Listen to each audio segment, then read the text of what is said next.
Hello, my friends. Welcome back. If you hear little sounds in the background, I'm glad to say that's my daughter in the kitchen making us a delicious snack for later. Some Korean sweet pancakes. So excited.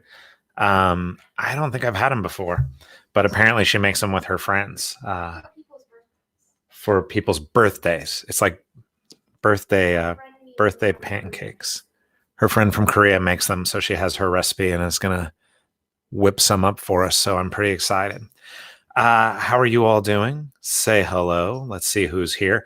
I am excited to tell you that we have some fan art today that I'm pretty excited to share with you. And obviously, we're going to be picking up where we left off yesterday, partway through the chapter. Let's see. Scales family is here. Good. Made it back today. Good. Welcome back. The Sims are here. Great. I haven't tried it before, but I think it probably will be delicious. She says it sounds delicious. Deborah says, hi, Matt. Hello, Deborah. Thanks for joining us.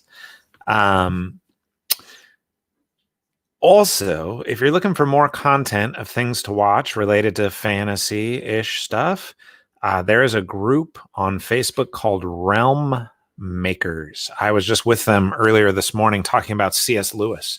We had a good time. They do it on a platform called Crowdcast, but if you search for Realm Makers and find their Facebook group, you can see some of the stuff they have coming up. I'm going to talk with them about C.S. Lewis every couple of weeks. They've got somebody talking about fantasy in general. They've got two authors who are doing like a book recommendation sort of podcast thing. So you check that out. You guys ready to see some fan art? I'm pretty excited about this. Let's go ahead and pull it up. Now, as you might recall yesterday, we got to a big moment in the Sunlit Land series, which is when Jason gets his unicorn. It is, for me, a favorite moment to hear from readers about because a lot of them, it's this surprise, this delightful surprise of what happens. So if you haven't read that part of the book yet where Jason gets his unicorn, there are some spoilers in this fan art, but it's delightful. So here we go. And it's from one of our own who's been watching most every day. So here we go. Here it is. There it is by Neil Scales. And if you look over there on the left, it says Jason's Dream. There's Jason. He's smiling. And there's some pudding cups there, which is awesome. And then you look up at there at his dream, and there's Delightful Glitter Lady, this beautiful traditional unicorn that looks like a horse. And then you go over to the right, it says what Jason really saw. And you see you see the little people there, one's smiling and one's frowning. I assume one's probably Jasper and one's Jason. And then the rhino also, Delightful Glitter Lady, you can see that she has this ladder going up to get to the seat, which is perfect. Also, one of the things I love on this is look at the unicorn and then look at the rhino and see the way they're standing is identical, which is so funny and awesome. Anyway, thanks to Neil. Really love it. Wanted to share that with everybody. Oh, look, we have a couple more comments. There's one that says unicorn smiley cat face. The cat face was not intentional. So there we go. We're going to pick up part way through chapter 13 today. We're going to read the second half of it. As you know, what has happened so far is that Madeline Oliver was sick. She was offered a healing if she would come to the Sunlit Lands and fight on behalf of the Elenil against the Scim for 1 human year, which she's agreed to do. She's not sure she wants to fight, and it sounds like she may not have to, but she's just been dropped off to go watch a fight for the first time, and her friend, Jason, who's with her, has not promised to fight, but once he realized he was getting a unicorn, he got pretty excited. He's been warned not to go near the black skulls, and he has set out on his gigantic unicorn, Delightful Glitter Lady, to fight, but has been he fell off and lost her, of course, when attacked by a giant wolf, which wolves are the worst.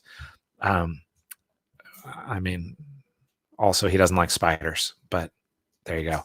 Let's see. D is the best unicorn. Don't judge D for what she isn't. Celebrate her for what she is. That's really beautiful, Joanna. Thank you for sharing that. And you'll be glad to know that Dr. Awesome's internet troubles from yesterday have been healed. And she says, great job, Neil. Love the art. Clapping emoji. So good job, Neil. It really was great. By the way, your horse and rhino today are better than my horse and rhino today. And if you keep at it, I have a lot of friends who are professional illustrators, and your work looks very similar to how their work looked when they were about your age. So keep at it, keep drawing, and I think you could make a professional career out of that. So, okay, let's jump in and pick up with Madeline in chapter 13. Don't forget also that this Friday, we do have Ash Parsons, the YA author, coming to join us. You can check out her website at Ash Parsons Books. Ash just sent me an email while we're talking. I haven't had a chance to read it yet, but hopefully it's her saying, this is great, I'm excited. But I'll let you know if it's not. Okay, here we go. Chapter 13, part 2. We're going to pick up with Madeline, who's just been... she's just been with her friend Shula. She's learned the story of why the Sunlit Lands are the way they are, why the Elenil are in charge, and she's on her way to the top of the stairs to meet Hanali to watch the battle outside the wall of the court of Farseeing. So here we go. Madeline watched Shula leave before climbing the stairs toward the top of the wall. The more she thought about it, the more Madeline realized she had no intention of lifting a sword against anyone. Scim or Elenil or human. War was not her thing. She couldn't imagine that a night on the wall would change that, not for an instant. She might be in service to the Elenil, but she didn't have to kill anyone. Her breath went ragged for a moment. Surprised, she pushed up her sleeve to see the bracelet tattoo pulsing in time to her breathing. Maybe it could sense her wavering in her commitment to the Elenil. Okay. She was going up the stairs like she was supposed to. It was a wide stone stairway. At the top, a shimmering golden haze prevented her from stepping onto the wall. A voice came from the haze as Madeline approached it. Declare your race and enter. My race? Madeline looked down the stairway as if for help. She wasn't sure what to say. White? She paused. Caucasian? Nothing happened. She waited for a minute, unsure what to do. French? Scottish. Hanali descended the stairs, the shimmering curtain gently making way for him. My sweet child, he said. Is this so difficult? It is a simple security measure. It should not be so vexing. I don't understand what it's asking, I guess, Madeline said. Observe, Hanali said, and started up the stairs. The shimmering's the golden haze's voice said, Declare your race and enter. Elenil, Hanali said, and started up the stairs. Oh, and the curtain parted. He walked through, glancing over his shoulder at Madeline with a look of pity. Declare your race and enter. Human, Madeline said, and the curtain parted. She stepped onto the wall. She felt a vague sense of unease at the security magic. She wondered, was being a human sufficient reason to trust someone for entry? What happened if the curtain determined you were Scim or something else? Hanali waited, impatient, one gloved hand held out to her. He wore a new emerald green outfit and a ridiculous floppy hat. We use the same magic as the city gates to keep the Scim out. The only real danger on this side of the wall is that they could tear down the gate itself. The wall was wider than she had expected, wide enough for 6 carriages to race side by side. Though who would enter such a foolish race? Hanali said. Below them, the Elenil army gathered. Madeline noted that not many of them were Elenil, something that, again, struck her as strange. There were, in fact, nearly all humans, or at least seemed to be. She had thought maybe that was just the city guard, but it appeared to be true of their entire army. The atmosphere at the top of the wall was not one of war. Merchants strode down the center selling snacks, and seating areas festooned with flowers and banners bedecked the outer edges where the view would be best. Musicians gathered at the inner edge playing jaunty tunes on stringed instruments. The musicians, the merchants, the dancers, the security guards, all humans. Elenil, taller and far more elegant, walked among them or sat on the edge chatting amiably with one another as they waited for the battle to start. "I have someone to introduce you to," Hanley said, his face aglow with excitement beneath the ridiculous wide brim of his hat. While the other Elenil tended toward elegance, Hanley often looked like the most outrageous model at an experimental fashion show. Madeline wondered if he did this on purpose. "She's well known to the Archon, and if all goes well, she may bring you into the court in her service after your training. Her name is Gilenia." Madeline didn't know much about who the Archon was, and she didn't know why it was so good to be taken into the court after her training, or even how long it would be when she got to stop wearing white, maybe. But this seemed important to Hanley, and whatever came, she continued to be thankful to him for providing her a way to breathe. Hanley fussed over her gloves, making sure they covered her wrists where they met the long sleeves of her dress. He told her twice not to offer to shake hands and not to curtsy, and certainly not to draw attention to herself. "Be your usual charming self," Hanley said. "Only more charming." Hanley threaded the crowd past the jugglers and actors, the poets and puppeteers, until they came to a cream-colored tent shot through with gold and silver thread. Two humans stood on guard outside wearing a strange mishmash of medieval European armor and fantastical Elenil designs. One of them lifted a chin to Hanley, which delighted him to no end. "I brought those two into the sunlit lands," he whispered as they entered the tent. The tent was lit by floating glass balls, each of which held a spark of light. An extravagant use of magic," Hanley murmured, "especially when the dark so rarely comes to the court of far-seeing." An Elenil woman lay stretched out on a divan in the center of the tent, her long dress draped carefully to cover her completely. Her laced collar crept so far up her neck that it caressed her chin. The skin of her face was pale as milk on marble, her hair like tame sunlight. Her eyes were a deep blue, almost purple, that Madeline had only seen while on an airplane, looking at the distant sky above the clouds. "Ah," the Elenil woman said, "this must be Madeline Oliver." Hanley had told her not to shake hands or curtsy, but hadn't explained what she should do. Madeline allowed herself a slight smile and forced herself to look away from Gilenia. Out of the corner of her eye, she saw Hanley bow deeply. Gilenia laughed, and her laugh built on itself like a handbell choir playing a particularly merry tune. "So polite, Hanley. Even your human charge did not curtsy, so why would you be so formal? Come, friends, sit. Let us enjoy this evening together." Two chairs waited on either side of her. Madeline hadn't seen them appear. Hanley escorted her to a chair, then sat on the other side of the divan. Why did Hanley tell her not to curtsy and then bow himself? He was so frustrating. Her cheeks flushed with embarrassment. Gilenia smiled at Madeline. "He scared you, didn't he? Told you not to curtsy or shake hands?" Madeline glanced at Hanley, who shook his head. "Yes," Madeline said. Gilenia burst into laughter, and Madeline couldn't help from smiling in return.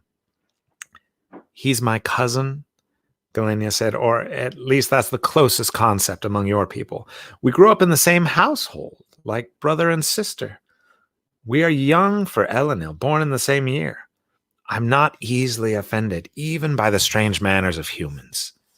Madeline wasn't sure if she should respond, but she said, "He acted like you were a celebrity." "She is," Hanley said, "in her way." Gilenia slapped his shoulder. "You never treated me thus when we were children."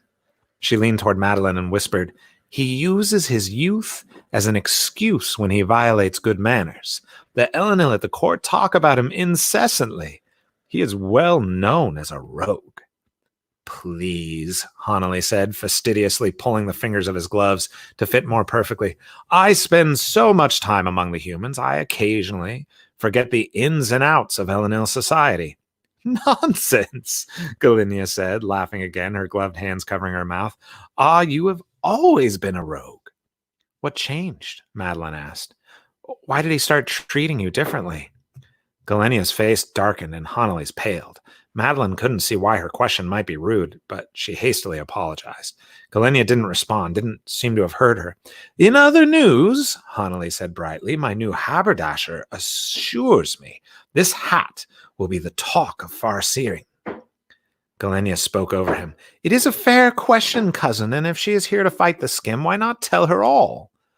You did not bring her to Far Seeing for her insights on hats and silk jackets. Hanali inclined his head. As you wish, cousin, but I would rather she see the Scim first and know of your work. Galenia sighed. At last, fair Hanali speaks his mind. So be it then. Far be it from me to discourage you when you get the courage to speak as family and not some sycophant. She leaned her head to the side and whispered something, and 3 waiters appeared with drinks, or something like waiters, again humans, and they did not meet Madeline's eye. The drink was sweet, like some combination of strawberry and peach, and cold, though it had no ice. It was, like many things among the Elenil, the most delightful drink Madeline could recall. She drank it faster than she intended, and a second drink appeared in her hand at the same moment. The empty glass was whisked away. Take off your glove, Galenia said. Without thinking, Madeline pulled her hand away from the Elenil woman. It was a request she wouldn't have thought twice about at home, but here it was a matter of propriety, maybe even modesty. She knew it was the height of rudeness to show one's naked hand to the Elenil, and she assumed to ask someone to remove their glove was rude as well. I don't want to offend you, Madeline said, but Galenia took a firm hold of Madeline's left wrist and slipped the glove from her hand. The action shocked Madeline. She looked to Hanali for guidance, but he appeared almost queasy. He gave her a look she thought was intended to seem reassuring. Fascinating, Galenia said, studying the silver loops and swirls of Madeline's tattoo. It almost pulsed in the light of the hovering glass orbs. She traced one of the leafing branches. This is a healing spell. She turned to Hanali. Who wrought this? Did you learn so much in the household of our childhood? Hanali inclined his head slightly. Indeed, it was I who stuck the deal, cousin. Galenia looked into Madeline's eyes. So young, to be at death's door. You cannot breathe. I can now. Because, Galenia traced the silver tattoo, puzzling through its knots and cords, because you agreed to fight the Scim. For a human year? She looked to Hanali again. A canny bargain, cousin. A canny bargain? Madeline asked. Isn't everyone's about the same? Galenia gave her a pitying look. A horn sounded, distracting her. Madeline pulled her glove over her hand and moved away from the woman. The Knight of the Mirror, Galenia said, sounding pleased. She made a motion and one curtained wall opened, revealing the edge of the city wall and the battlefield beyond. Madeline bit her lip, watching the massive scale of the army preparing itself for battle. Do not worry, child. Before this night is through, I will show you the power of Elenil healing magic. It is a great honor, Hanali said. So few are able to heal, even among the Elenil. Below them, a knight and his entourage moved toward the front lines. It wasn't night yet. It would never be night here. But a sort of twilight had fallen over the field. Madeline could still see the army below with amazing clarity, and she wondered if there was some magical enhancement improving the view. Rondello, one of only a handful of Elenil on the field, rode out on his white stag, ever new. Madeline found it hard to imagine herself on the field of battle wearing extravagant armor. What weapon would she use? Who would be her commander? The whole idea was odd. She wondered for a moment if she could ride Evernew behind Rondello, her arms around his waist, then felt the heat in her face. How could she fight if her arms were full of the Elenil warrior? Madeline's heart beat faster, and she was suddenly glad Darius wasn't here to see her face. Besides, Rondello was Elenil. She didn't think that would work, and she would be gone in a year. Darius was waiting for her. Rondello has become well respected, Hanley said, as if reading Madeline's thoughts. His insistence on joining the field of battle has drawn attention. Galenia made a non-committal noise. I have heard his name spoken among the magistrates. He is young to be mentioned for Polmark, Hanley said, and yet I too have heard his name among the prophets and soothsayers in the market, and he is plain for an Elenil. He could almost pass for human. Galenia sipped her drink. If he were to become commander of the Elenil army, it would give the current Polmark more time to attend to social matters. It could come to pass.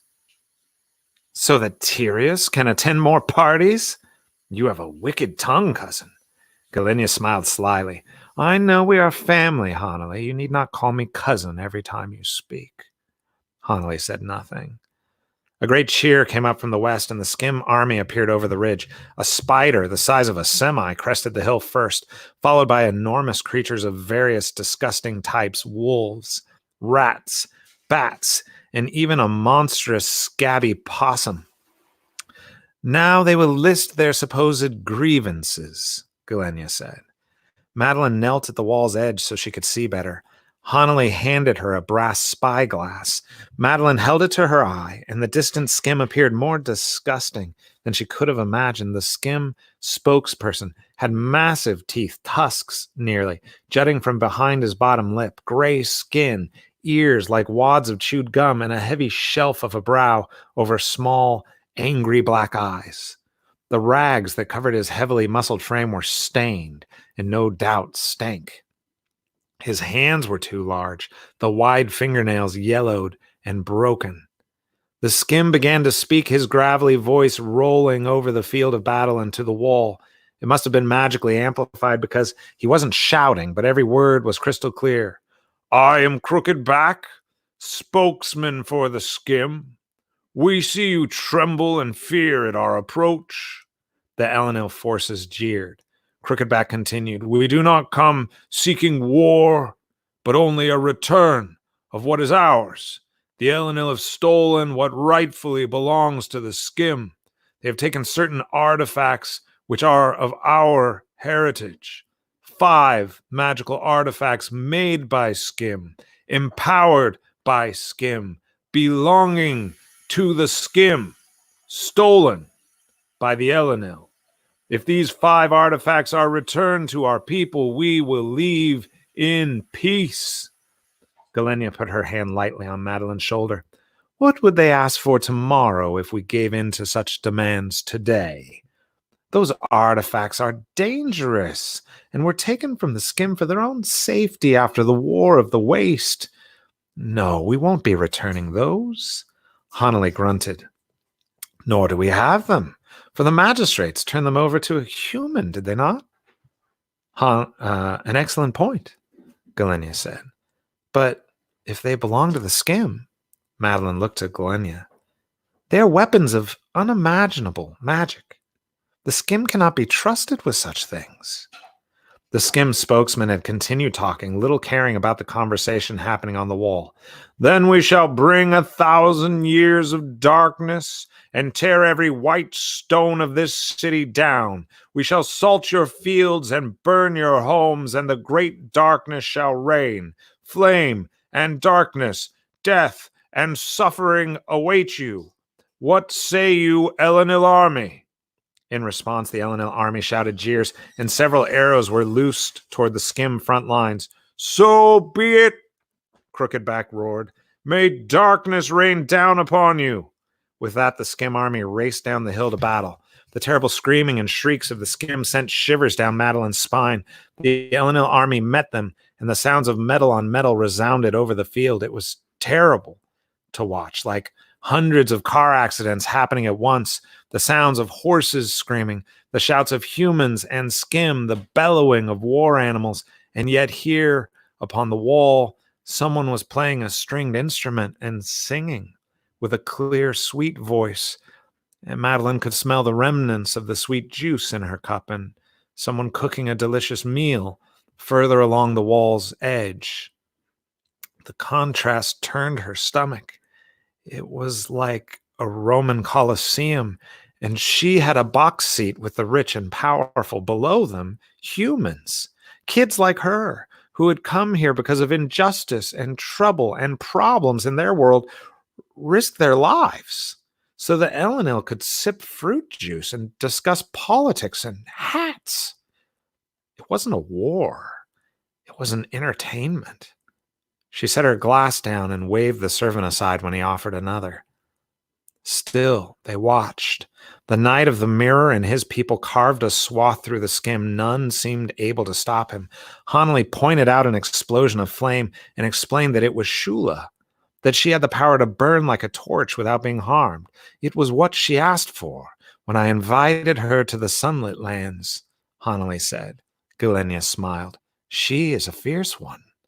The battle continued. An Elenil soldier in white armor rampaged through their own lines on an enormous rhinoceros. Galenia winced. Who's responsible for that soldier? Hanali cleared his throat. I will make inquiries. A gigantic spider stalked through the armies. Madeline shivered at the thought of being out there among them. The skim moved with barbaric efficiency, tearing Elenil soldiers to bits where they were most vulnerable.